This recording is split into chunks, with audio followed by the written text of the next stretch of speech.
सोचिए इस देश में राजनीति का किस तरह से पैसाकरण हो गया है और किस हद तक बेईमानी हो रही है और चुनाव आयोग चुप है। आप कल्पना नहीं कर सकते। ये अखबार की कटिंग देखिए। मैं वैशाली से चुनाव लड़ रहा हूँ और आज वैशाली में छपने वाले सभी अखबार में प्रधानमंत्री के फोटो के साथ कमल छाप का प्रचार है। आप रेडियो, टीवी, कोई भी ऐप देखिए, सब जगह बीजेपी का डिजिटल प्रचार है, कांग्रेस का भी प्रचार है। तो अब सोचिए कि चुनाव से 24 घंटे पहले प्रचार रोक देने का क्या मतलब हुआ। प्रचार तो हो रहा है, टीवी में प्रचार हो रहा है, अखबार में प्रचार हो रहा है। अगर एक साथ चुनाव होता पूरे देश में तब न पता चलता कि मान लिया आज नरेंद्र मोदी की कहीं रैली हो रही है, क्या लोग उसको टीवी पर नहीं देख रहे हैं? क्या उसको प्रचार नहीं माना जाएगा? बस फर्क इतना है कि कैंडिडेट की फोटो नहीं है, लेकिन पार्टी तो प्रचार कर ही रही है। तो इस तरह के घाल मेल जो है इस देश में हो रहा है और चुनाव आयोग सख्त है सिर्फ और सिर्फ विपक्षी दलों पर। सरकार के साथ ऐसे लगता है जैसे चुनाव आयोग गठबंधन में है। आप अग्निवीर पर नहीं बोल सकते हैं। सोचिए आज नरेंद्र मोदी बोल रहे हैं राम राम, विपक्ष राम मंदिर पर ताला लगवा देगा। मतलब धर्म के नाम पर भी वोट मांगा जा रहा है। और हम लोग संवैधानिक SC, ST, OBC बैकवर्ड की बात कर रहे हैं तो इसको कहा जा रहा है कि ये जाति है, जबकि ये जाति नहीं है, संवैधानिक नाम है। जातिवाद खत्म करके संवैधानिक दर्जा दिया गया। नमस्कार, मैं शंभू कुमार सिंह और आप देख रहे हैं नेशन दस्तक। बात 2024 की, तो ये तो तय है कि 2024 में प्रधानमंत्री नरेंद्र मोदी तो नहीं आ रहे हैं। लिख लीजिए आप, गारंटी। मैं बार बार कह रहा हूं कि कोई दलित या पिछड़ा ही प्रधानमंत्री होगा। योगेंद्र यादव कांग्रेस के लिए बैटिंग कर रहे हैं, प्रशांत किशोर बीजेपी के लिए बैटिंग कर रहे हैं। मैं आपको बता रहा हूं कि मैं बैटिंग किसी के लिए नहीं कर रहा हूं, मैं फैक्ट बता रहा हूं आपको। 1992 की तरह मिली जुली सरकार बनेगी, लेकिन 1992 में किसी गैर सवर्ण को प्रधानमंत्री नहीं बने दिया गया। 2 बार इस देश में मौका आया जब कोई गैर सवर्ण प्रधानमंत्री बन सकता था मिली जुली सरकार में। एक बार बाबू जगजीवन राम की बारी थी जब इंदिरा गांधी सत्ता से बाहर होती है, लेकिन उस समय उनको नहीं बनने दिया गया। चौधरी चरण सिंह को भी नहीं बनने दिया गया। चौधरी चरण सिंह कुछ दिनों के लिए बने। उस समय भी एक सवर्ण प्रधानमंत्री को जो गुजरात से थे उनको बनाया गया। उसके बाद दूसरा मौका आया जब राजीव गांधी सत्ता से बाहर हुए, 400 सीट जीत कर आए थे। मान्यवर साहब ने साइकिल से उनको सत्ता से बाहर कर दिया था। उस वक्त भी चलिए BP सिंह बने, लेकिन उनका स्वागत है BP सिंह, अर्जुन सिंह का, क्योंकि BP सिंह के प्रधानमंत्री रहते हुए OBC का आरक्षण मिला और अर्जुन सिंह के शिक्षा मंत्री रहते हुए कॉलेज यूनिवर्सिटी में दाखिले का रास्ता खुला। नहीं तो हम लोग आज यहाँ नहीं होते। तो इन दोनों लोग का शुक्रिया। लेकिन इस बार कुछ अलग खेल चल रहा है। इस बार जो तमाम आंकड़े आ रहे हैं उसमें साफ है कि बीजेपी 200 सीट से ज़्यादा नहीं जीतने जा रही है और इंडिया गठबंधन भी 200 सीटों से ज़्यादा नहीं जीतने जा रही है। ऐसे में एक बात तो तय है कि सरकार तो बनेगी, लेकिन मिली जुली सरकार बनेगी। अब ऐसे में किन लोगों के हाथ में लॉटरी रहेगी वो जान लीजिए। बिहार में नीतीश कुमार अगर 15 से 12 सीटें जीतते हैं तो उनकी लॉटरी लगेगी। उसके बाद दूसरी लॉटरी अखिलेश यादव की लगेगी अगर वो 15 से 20 सीटें जीतते हैं। मायावती जी एक ऐसी नेता जिनके नाम पर पूरे देश की सहमति है, पूरे पार्टियों की सहमति होगी, और एक मुख्यमंत्री के तौर पे जो उन्होंने काम किया, इसलिए तमाम दलित, पिछड़े, आदिवासी, किसान, अल्पसंख्यक, बहुजनवादी मायावती जी के नाम पर सबसे ज़्यादा एकमत होंगे अगर वो 20 से 25 सीटें निकालती हैं। ममता बनर्जी निकालती भी हैं सीटें, लेकिन उनके नाम पर सहमति नहीं बनेगी। चंद्रबाबू नायडू उनके नाम पर सहमति नहीं बनेगी। उड़ीसा के पटनायक उनके नाम पर सहमति नहीं बनेगी। लेकिन बीजेपी उड़ीसा हो या आंध्रा, वहाँ बेहतर करने जा रही है। लेकिन मैं फिर कह रहा हूँ 3 नाम हैं प्रधानमंत्री के लिए।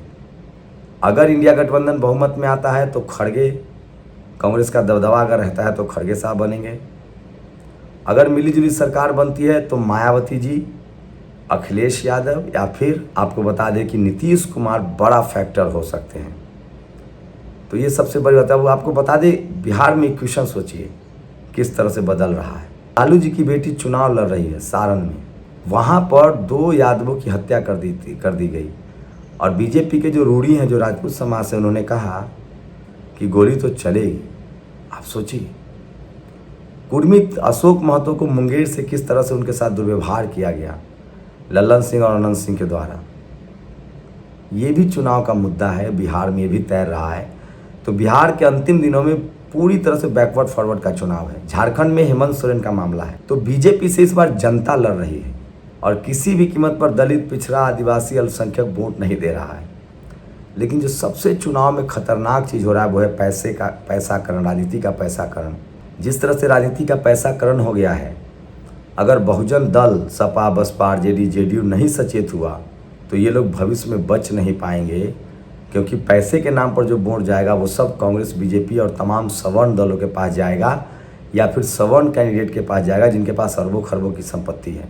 अगर दलितों को, पिछड़ों को, आदिवासियों को, किसानों को, अल्पसंख्यकों को राजनीति में आना है तो आपको धनबल और पैसे का खेल खत्म करना पड़ेगा, तभी आप राजनीति में आ पाएंगे। क्योंकि दलित के पास, पिछड़े के पास, दलित SC ST को तो रिजर्व सीट की वजह से उनके सांसद बनते हैं, उसमें भी गरीब SC ST को मौका नहीं मिलेगा क्योंकि आपके पास पैसा नहीं। तो जो अमीर SC ST, OBC, SC ST हैं उनको टिकट मिलेगा। कुछ लोग कहते हैं कि SC ST सीट से जीतने वाले लोग बोलते क्यों नहीं, तो अब समझ में आया, क्योंकि वो इसलिए नहीं बोलते हैं क्योंकि वो लाखों करोड़ रुपए लगा के SC ST सीट पर भी जीते हैं। बोलेंगे तो पार्टी टिकट काट देगी।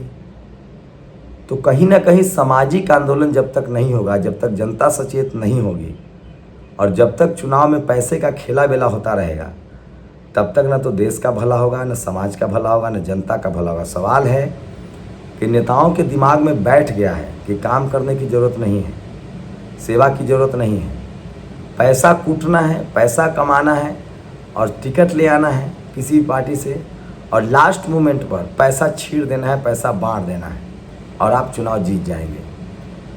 तो ये जो पैसे का जो राजनीतिकरण हुआ है, ये दलितों, पिछड़ों, आदिवासी, किसान, अल्पसंख्यक के लिए सबसे ज़्यादा खतरनाक है, जो मैं इस चुनाव में समझ पाया हूँ। मैं एक अनुभव शेयर कर रहा हूँ। आज मेरी मजबूरी है कि मैं कुछ बोल नहीं सकता हूँ, मैं सिर्फ देश भर की खबरें बता सकता हूँ आपको, और इसलिए मैं कह रहा हूँ कि सोशल मीडिया ही सच्चा मीडिया है, सोशल मीडिया ही बहुजन मीडिया है।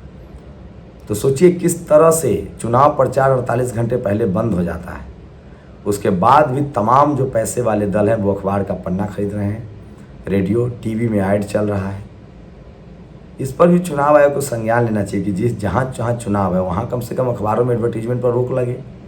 नहीं तो क्या फ़ायदा प्रचार खत्म होने का। प्रचार आजकल पोस्टर से थोड़ी होता है, गाड़ी बैनर से थोड़ी होता है, अब तो डिजिटल मीडिया का प्रचार है, सोशल मीडिया का प्रचार है। तो इस तरह की चीज़ें भी चल रही है, लेकिन पता नहीं कौन इस पर बात करेगा कौन नहीं। लेकिन इतना तो तय कि 2024 में नरेंद्र मोदी तो नहीं आ रहे हैं चुनाव जीतकर, प्रधानमंत्री चुनाव जीतने नहीं आ रहे हैं। राय मिली जुली सरकार बनेगी और ये लगभग पूरे देश को पता चल चुका है। और इसलिए मैं कहता हूँ कि सोशल मीडिया ही सच्चा मीडिया है, सोशल मीडिया ही बहुजन मीडिया है।